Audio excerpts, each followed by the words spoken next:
सभे मगहिया भाई बहन के भूलेटन काका के राम राम आथिन मगहिया खबर में सुनथिन देश दुनिया के खबर। आज वित्त मंत्री निर्मला सीतारमण पेश करतन बजट। बिहार के बजट 28 फरवरी के पेश कल जाए। राष्ट्रपति महामहिम द्रौपदी मुर्मू कहलका कि स्वर्णिम भारत के निर्माण 2047 तक होए।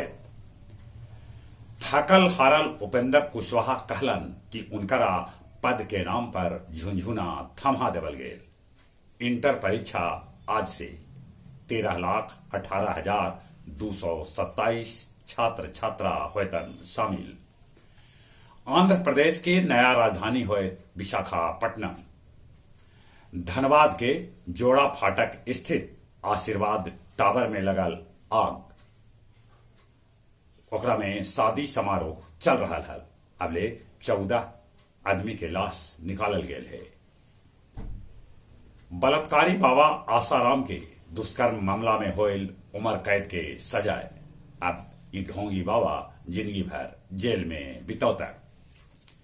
कनाडा के मंदिर में कैल गेल तोड़फोड़। दीवार पर लिखल गेल भारत विरोधी नारा। पाकिस्तान के मस्जिद में विस्फोट में मरे वाला की संख्या 100 के करीब पहुंच गलक है। पश्चिमी देश यूक्रेन के देतन लड़ाकू जहाज।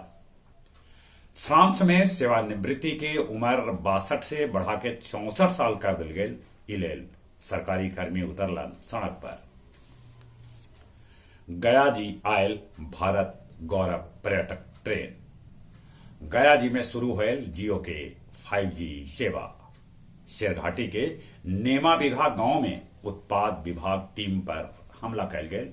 4 पुलिस दरोगा समेत हो गलन घायल।